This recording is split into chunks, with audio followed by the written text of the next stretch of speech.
Good morning, church. Oh, it's good to be back with you this morning. Go ahead and let's turn in our Bibles to 1 Corinthians. Happy Thanksgiving. And is it too late to say Happy Thanksgiving? And is it too early to say Merry Christmas? This is in this weird time. Okay. Turn your Bibles to 1 Corinthians chapter 9. We're going to be finishing out chapter 9 this morning. So there came a point in time when the Apostle Paul went back to Jerusalem. And on his way to Jerusalem, he was warned by the Spirit and by the prophets that he was going to be taken into custody. And not long after he had entered Jerusalem and made sacrifices in the temple, some of the Jews from the diaspora, some of the Jews, the Grecian Jews, saw the Apostle Paul in the temple. And they raised a ruckus and grabbed him and accused him of violating the law and teaching people all over the Mediterranean to not follow or listen to Moses any longer. And so Paul came under great consternation and condemnation by the Jews in Jerusalem, so much so that a riot at the temple broke out. And during that time, the Romans sent some soldiers to quell the riot and to find out what was going on. In the midst of that, Paul asked them, "Let me make a defense before these people." And then he said, "Brothers and fathers," this is his defense, "listen now. When they heard him speak, when the Jews heard him speak in Aramaic, they became very quiet. And Paul said, I'm a Jew born in Tarsus of Cilicia and brought up in this city. I studied under Gamaliel and was thoroughly trained in the law of our ancestors. I was just as zealous for God as any of you are today. I persecuted the followers of this way to their death, arresting both men and women and throwing them into prison. As the high priest and all the council," this would be the Sanhedrin, the same council that put Jesus to death, "can themselves testify. I even obtained letters from them to their associates in Damascus and went there to bring these people as prisoners to Jerusalem to be punished. And about noon, as I came near Damascus, suddenly a bright light from heaven flashed around me. I fell to the ground and I heard a voice say to me, 'Saul, Saul, why do you persecute me?' 'Who are you, Lord?' I asked. 'I am Jesus of Nazareth, whom you are persecuting,' he replied. My companions saw the light, but they did not understand the voice of him who was speaking to me. 'What shall I do, Lord?' I asked. 'Get up,' the Lord said, 'and go into Damascus. There you will be told all you have been assigned to do.' Now a man named Ananias came to see me. He was a devout observer of the law and highly respected by all the Jews living there in Damascus. He stood beside me and said, 'Brother Saul, receive your sight.' And at that very moment I was able to see him. Then he said, 'The God of our ancestors has chosen you to know his will and to see the righteous one and to hear words from his mouth. You will be his witness to all people of what you have seen and heard. And now what are you waiting for? Get up, be baptized, and wash away your sins, calling on his name.' When I returned to Jerusalem and was praying at the temple, I fell into a trance and saw the Lord speaking to me. 'Quick,' he said, 'leave Jerusalem immediately, because the people here will not accept your testimony about me.' 'Lord,' I replied, 'these people know that I went from one synagogue to another to imprison and beat those who believe in you. And when the blood of your martyr Stephen was shed, I stood there, giving my approval and guarding the clothes of those who were killing him. Then the Lord said to me, "Go, I will send you far away to the Gentiles." And it was at this point that the crowd, who had been patiently listening to Paul and his defense, raised their voices and shouted, "Rid the earth of him! He's not fit to live." And as they were shouting and throwing their cloaks off and flinging dust into the air, the commander ordered that Paul be taken to the barracks. And he told his soldiers, "You take that man into the barracks there and you beat him. Flog him until we find out what's going on." And so they stretched him out. They took him into the barracks. They stretched him out to flog him. And then Paul said to the centurion standing there, "Is it legal for you to flog a Roman citizen who hasn't even been found guilty?" When the centurion heard this, he went to his commander and reported it. "What are you going to do?" You see, it was illegal to flog a Roman citizen without trial. And so the commander came to Paul and he said, "Tell me, are you a Roman citizen? If you lied about being a Roman citizen, they put you to death, quite painfully." "Yes, I am," he answered. Then the commander said, "I had to pay a whole lot of money for my citizenship." Paul looked right at him and said, "I was born a citizen." Those who were about to interrogate him withdrew immediately, and the commander himself was alarmed when he realized that he had put Paul, a Roman citizen, in chains. Now, we've been studying the book of 1 Corinthians for a while now, and we're down in chapter 9, a little bit farther midway, and we've seen a lot of the issues facing this church, and Paul has dealt with them quite admirably. We see in 1 Corinthians chapter 1 the beginning of divisions in the church. Of course, Paul begins this letter by saying he is confident that God is at work in them and God will see this work done. But he doesn't merely leave it at that. He doesn't stop and say, well, God's going to do it, so there's nothing for me to do. Rather, knowing the work that God is doing amidst the church, he writes this letter. And he deals with the divisions that they have created, these divisions around these cults of personalities they created in the early church, or rather in the church in Corinth. Paul deals with this, and he deals with some of the immorality and some of the lawsuits, these issues that are dividing the church. And then in chapter 7, he turns to answer questions that the congregation in Corinth had, where he deals with these situational ethics revolving marriages and relationships and widows and all of these issues. And here in chapter 8, he then turns to the issue about eating meat sacrificed to idols. And I will remind you, at the beginning of chapter 8, Paul says, we know as we do not, we know, there are some who claim to know, but they don't know as they ought to. Now he said, at the beginning of 8, that eating meat sacrificed to idols, what we eat does not bring us close to God. He agreed with that understanding. But then throughout chapter 9, which our elders have preached there and done such an excellent job with, throughout chapter 9, Paul has made this argument about the appropriate use of rites. Paul agrees that those eating meat sacrificed to idols have every right to do that, just as Paul has every right to earn his income through his proclamation of the gospel, just as many of the other apostles do. He has a right to earn his income from the gospel. He has a right to bring a believing wife, but he does not exercise these rights. Instead, what Paul says here at the end of chapter 9, I've become all things to all people so that by all possible means I might save some. I do all this for the sake of the gospel, that I might share in its blessing. So Paul's focus is proclamation of the gospel. And anything that he believes that would hinder that, whether that be a right or not, he jettisons.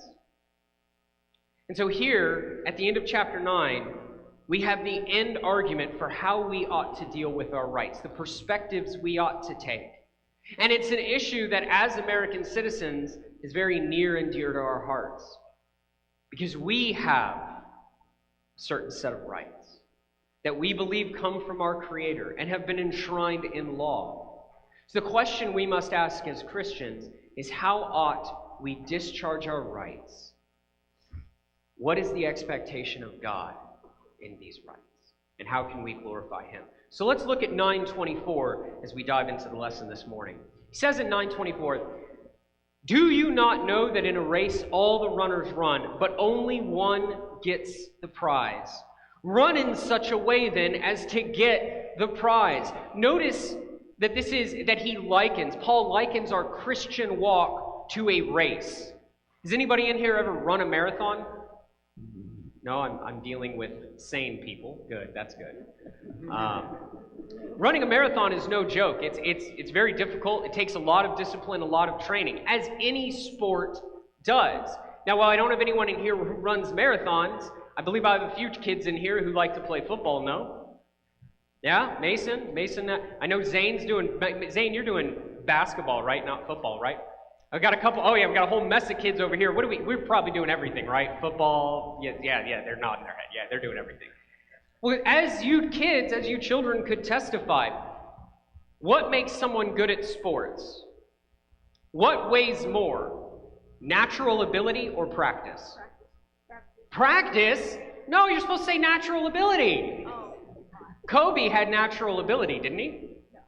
No, he didn't. Well, He did, but he also practiced and how much did he practice? like all day, every day. All day, every day, right? And he was amazing, wasn't he? What was his goal, by the way? I've watched a few interviews. Now, if you don't know church, I know nothing about sports. I do not participate in any way. But I've caught a few interviews, and Kobe particularly. What was his goal? Do you remember? He wanted to beat Jordan. Oh, He set his eyes on Jordan and made up his mind that he wanted to be better than him.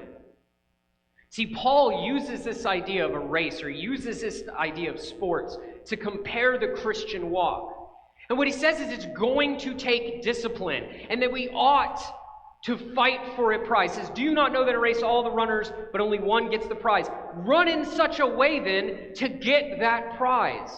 The expectation is that we as Christians fight, we struggle, we discipline ourselves, because any endeavor worthwhile takes practice, takes discipline, takes dedication. You see, the expectation of Paul is that Christians run.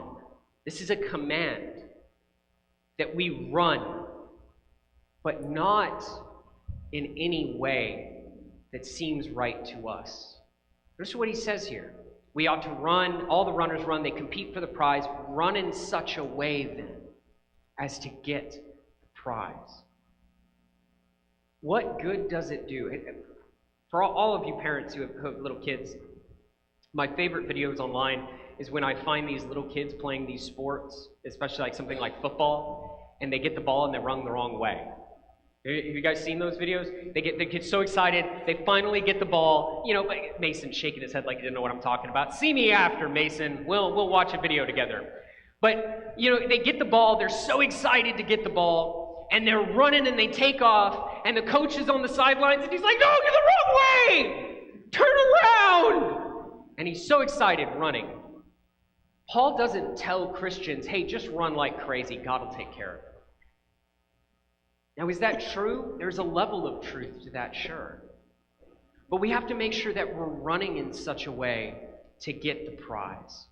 That we're running in such a way that it's going to accomplish the mission. Think about what that means for a second, church. That means we actually have to have our head in the game a little bit here. We actually have to know we have something we're aiming at. How easy is it to throw a football through a tire from 30 yards away? Is it pretty easy? How easy is it to do if you're blindfolded? It's all difficult, right? But it's almost impossible if you're blindfolded. We have to run in such a way that we know there's a prize. When I was a soldier in the military, one of the things we learn is the soldier's creed. And in that soldier's creed, you know, it says, you know, I'm an American soldier, I'm a warrior, professional, all of those things. But one of the things that always struck me is it says, I will always place the mission first. I will always place the mission first. And then it says, I will never accept defeat. And then it says, I will never leave a fallen comrade. What comes first? The mission or the fallen comrade? The mission comes first. There's a reason for that, church. We have to understand what the mission of God is so we can run in such a way to get the prize. And so I've got Christians across the spectrum here, some who've been Christians for 6 months, some who've been Christians for 30 years. What's the mission? What are we doing? Seeking and saving the lost. One of the kids spoke up. Wait, I didn't catch what you said, though. To be a Christian. To be a Christian. Right. And so Jesus looked at his followers in Mark chapter 10, and a couple of his followers came to him, James and John, and they came to him and they said, let us sit at your right hand and at your left. Let us exercise this power and this authority on your behalf. And Jesus looked at him and said, can you drink the cup I'm going to drink? Can you undergo the baptism I'm going to undergo? And then they all started fighting about who was the greatest. This was something they regularly did. And then Jesus said this, The greatest among you will be your servant. For the Son of Man did not come to be served, but to serve, and give up his life as a ransom for many. See, church, the way we ought to run the race was demonstrated by Jesus. What we ought to do to obtain the prize is make it our mission to be the servants of all, to serve all. This is the expectation. We go back, and so many of the scriptures talk about the love that we ought to have one for another. Do we understand what that love is? 1 John chapter 3, verse 16 says, we know love because Christ gave up his life for us. And so we ought to give up our lives for one another. Love is a choice to be sacrificial. So how we ought to run the race? We ought to run it in love. We ought to run it in sacrifice. We ought to make up our minds to be servants. It is in this way when we run that we will get the prize. Look at verse 25. Everyone who competes in the games goes into strict training. They do it to get a crown that will not last, but we do it to get a crown that will last forever. Just as I like to use analogies about sports, even though I'm not really a sports guy, Paul likes to use analogies of sports too. And the crown he is talking about here is a particular crown. It is a crown that was given out to the champion of the games, to the victor of the games. It's that laurel of wreaths that we've all seen, right? This laurel of wreaths, this crown, passes away like any plant, right? Have you ever seen a rose wither, right? It withers and it dies. Paul makes the observation that the crown that we are competing for is a crown that will last forever. It is eternal in nature. I was talking to one of our brothers this morning, and one of the writers put it this way.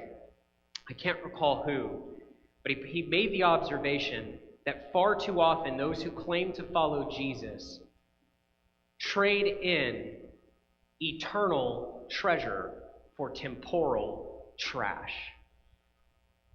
I'm going to say that again. They trade in eternal treasure for temporal trash.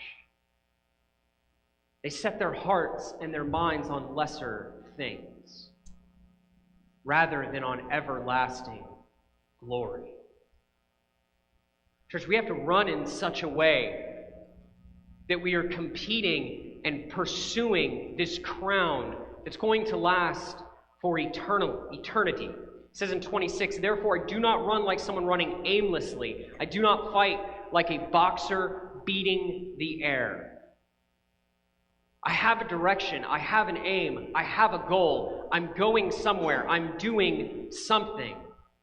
And when we gather together, church, I have to ask, do we know where that is? Dan has said we seek and save the lost. Jesus says we serve one another. Is there a place in the scriptures where those two ideas come together? Do we know where it is? Should. I know my kids do. Where are my kids at? All right, Mason, time to redeem yourself. John 13, 34 and 35. Do you remember it? I don't remember it. I just asked you, and I can't remember off the top of my head. I lost it as soon as I looked at you. As I have loved you, everyone will know that you are my disciples. It says in John 13, 34 and 35. Man, I literally lost it. I ran away from me right now as soon as I looked at you. That's what I get for calling on you like that. Yeah. John 13, 34 and 35. As I have loved you, so you must love one another. That's the other half of it. I can't recall it. Where are my kids at? Isabel. John 13, there she is. I was looking for her. John 13, 34 and 35. Go. You remember? Killing me, Smalls. I can't remember either. Huh? Gabriel, do you remember? I'm going to look it up. He's killing me. What are we going to do? The preacher can't remember. John.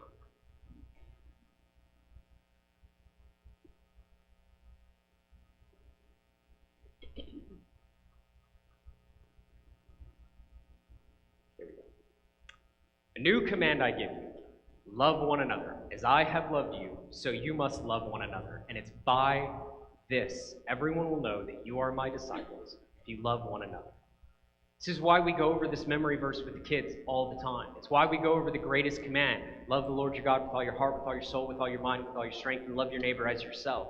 It's why we do 1 Corinthians 13, chapter 4 through chapter 13, verses 4 through 8. Love is patient, love is kind. It's why we do this with the children. Because they need to know what their mission is.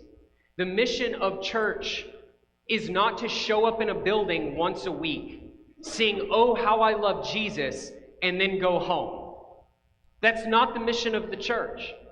That's not what's going on. That's not what we're doing. And if that's what you're doing this morning, we need to sit down and talk. Because you need direction. The expectation is that we run. If you don't know the direction, if you don't know how to do that, that's a serious problem. Because we cannot lead lives that bring glory and honor to Christ if we don't do that. Go ahead and change it to the next slide. So he says, "Therefore, I do not run like someone running aimlessly. I do not fight like a boxer beating the air." He says, "No," verse 27, "I strike a blow to my body and make it my slave, so that after I have preached to others, I myself will not be disqualified for the prize." Why does it take such discipline? How easy is love? How easy is love? It's the easiest thing in the world, isn't it? It's just happy-go-lucky, feels great all the time. Where are my married couples at? Who's been married for more than 20 years? Raise your hand. Easiest thing in the world, isn't it? And a lot of laughter there. That's not good. But easiest thing in the world, right? No. Loving someone is the most difficult thing we could ever endeavor to do. Why? Because Jesus is our model. For God so loved the world, he gave his only begotten Son, that whosoever shall believe in him shall not perish but have everlasting life. Jesus is our model of love. So what's the expectation? Husbands, love your wives as Christ loved the church. Who remembers the Garden of Gethsemane? That was a fun time, wasn't it? Jesus had a blast, didn't he? "Father, let this cup pass from me, but not my will, your will be done." The decision that we must make to sacrifice for one another, to sacrifice for people who hate us, to sacrifice for people who are bent on being our enemy. It's the most difficult thing any person could ever endeavor to do. And yet this is the expectation. And it gets so much more difficult, because consider, church, what is he talking about? Where does this come in 1 Corinthians? This comes when he's talking about freedom. It's easy to look at this and say, well, I have to strike a blow to my body because I have to restrain the flesh, or I can't go on living the way I used to live. That's true. Understand that the word is clear. We can go to Galatians, we can go to Romans, we can go all over the Bible. He says, "For if you live according to the flesh," in Romans, "you will die. But if by the Spirit you put to death the misdeeds of the body, you will live." And that's true. But understand, church, that the misdeeds of the body are not merely the 10 Commandments. The misdeeds of the body are not merely the acts of the flesh in Galatians or 1 Corinthians. What does Paul wrap up as sin? It's if you do something outside of faith. If you don't have the faith to do it, that is sin. What does 1 John say? John says it's lawlessness is sin. James says if you know the good that you ought to do and you don't do it, that is sin. What has Paul said here to the Corinthians? If you abuse your freedom and cause your brother or sister to stumble, that is sin too. In Romans, he'll add to this, and he'll say, if you're restrained and judge your brother or sister in their freedom, that's sin too. We get so wrapped up in the nitty-gritty. We get so wrapped up in these binary behaviors that we don't ever stop and apply the principles. Church, Paul beats his body daily because taking your freedom and laying it down for your brother or sister is not easy. While Paul was in Corinth, what did he do? Until Timothy and Silas arrived, what did he do? He made tents. He worked hard. Why? Because he wanted to offer the gospel free of charge. That's an awesome thing. And it was him giving up his freedom, giving up his rights for the benefit of his brothers and sisters. That's an awesome and amazing thing. Think back to the story I told at the beginning, the introduction in Acts chapter 22. Notice what Paul does in 22. They come to him, they arrest him, they stretch him out on the rack, and he looks at that Roman commander and he says, "Is it legal for you to be a Roman citizen?" Why didn't he say that in Acts 16? A couple weeks ago, I introduced a sermon with Acts 16. He's in Philippi.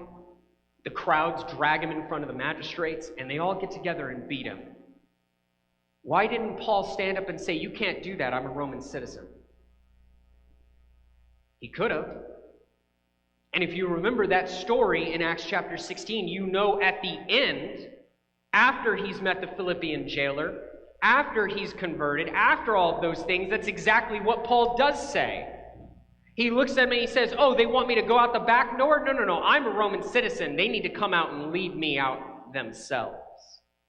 And when they found out he was a Roman citizen, the officials of the city of Philippi were terrified because they beat a Roman citizen without trial. Why such a difference? Why does Paul stand on his rights in 22, but in 16 gives them up? Because the primary mission of the church is to seek and save the lost. Whatever the gritty reason is, whatever the reason at that moment is, I can tell you this much. Paul knew that for the benefit of the gospel, for the glory of God, he had to remain silent and endure their beating. And he gave up his right for the good of God, for the good of the gospel. Church, there are so many things that we do well. We love God sincerely, I believe that, and we want to do what is right. But in our desire to do what is right, we cannot turn around and neglect the weightier matters of the law. Paul says that if you're free, you need to give up your freedom for your brother or sister. In Romans, he'll point out the other side of that coin. If you're restrained, you need to make up your mind not to judge your brother or sister. Why? Because iron sharpens iron, church. And if we are divided and fractured and at each other's throats, if we can't come forward and say, "Preacher, I don't understand this issue. I think it might be this way. Let's talk about it." We can't even have a dialogue over what we ought to do or how we ought to believe or where we ought to go. Church, if we can't together come to God and be of one heart and one mind, that doesn't mean that we agree on everything, but it means that when we disagree, we feel like we can actually talk about these issues. What have we done? And how often has the church been divided because it's more about having it my way than it is about doing what's right and good for the whole? Paul ends this dialogue. Go ahead and turn it to the last slide. Paul ends this dialogue in 1 Corinthians chapter 9, his discourse on freedom on this. "I strike a blow to my body and make it my slave, so that after I have preached to others, I myself will not be disqualified for the prize." The nature of this race, church, is that we give up ourselves for God, we give up ourselves for our brother and sister, we give up ourselves, freedom, everything, so that some might be saved. This is Paul's perspective. This should be our perspective. And notice the warning here. "So that at the end, after I have preached, I will not be disqualified." That's what's on the table. The Apostle Paul isn't talking about his apostleship here. He looked at the Galatians and he said, if you're seeking to be justified by law, you have fallen away from grace. The prize, the thing we hope for, not a single one of us in this room have yet received. We are still looking forward to the resurrected, glorified body. It is vital, church, that we run this race, that we run it in love. So this morning, if this isn't how you've been running the race, if you've gotten caught up in the traditions and the arguments, all of these things, and you have forgotten the way of love, or if you're here this morning and you don't know what it means to be in Christ, you don't know how to begin that relationship, you want to learn more about what it means to truly be a Christian and follow Him. Whatever the reason, I'm going to be standing up there. I'll be back there in the prayer room. We have elders standing up in the back. Whatever the reason you need to come, I ask that you come this morning as we stand and as we sing.